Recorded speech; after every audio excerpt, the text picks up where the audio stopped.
Hello, Nana Ray, here again to share a little bit of cheer, maybe some handy hints. I'd love to hear from you. I'd love you to pop into my little morning tea on Monday mornings just to say hello. And, you might meet some new people and find out some, new things across the road, across the world. It's all happening on Nana Ray's morning tea.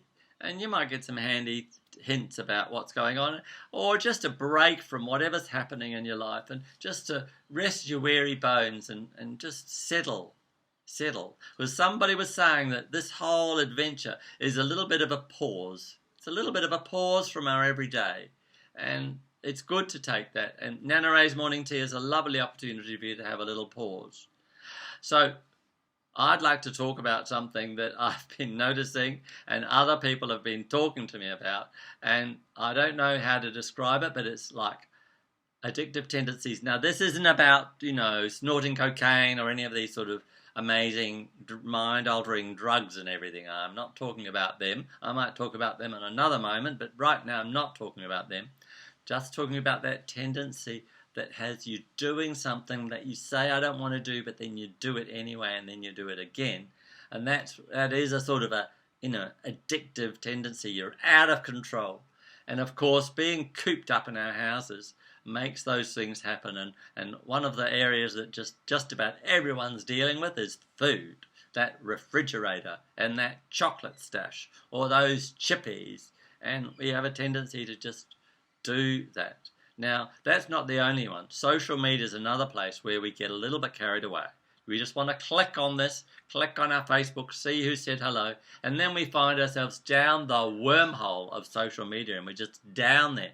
And it can, hours can go by, and we are still looking at someone's cat that walked the wrong way, or some cute little something or another, or a bird, or who knows what. And really, we should have better things to do. And that's probably the biggest factor, is that you don't have a proper routine to keep you focused on what you need to do.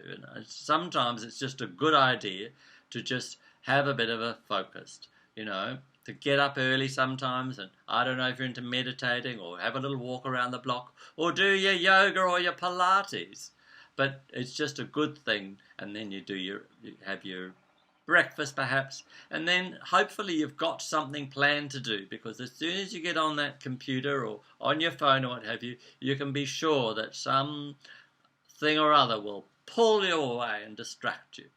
And what can we do when we have these little tendencies? We notice, we're trying not to do it, but we keep doing it. And for one thing, the first thing is just to notice that. It can be worthwhile to just notice that. Another thing is to really have an active will that says, I am going to shut the computer down, or I'm going to have a no computer day. Or you hide your chocolate stash. It doesn't always work because you tend to be able to find it. But, I find, sometimes it's just, I mustn't have it in the house, And it's not like punishing yourself. It's creating a little bit of a discipline. And of course, on the other hand, there are times when you just have to have your chips and you have to have your chocolate, and that's perfectly all right, well, sort of, depending on how much and whether you're putting on weight. So for some people, putting on weight isn't a bother, but for others, it is a bother. So perhaps you should look at my couch exercise thing where, you're watching TV and you can just do some lovely exercises with your hands, with your feet, and just keeps everything active, because it's important. And especially as we're cooped up, and then we can start to get a little bit depressed. It's not a good thing, and so I highly recommend a little bit of exercise can distract you. Or you can just ring a friend, or go on to one of those Zoom meetings or what have you, and just see if there's a way through.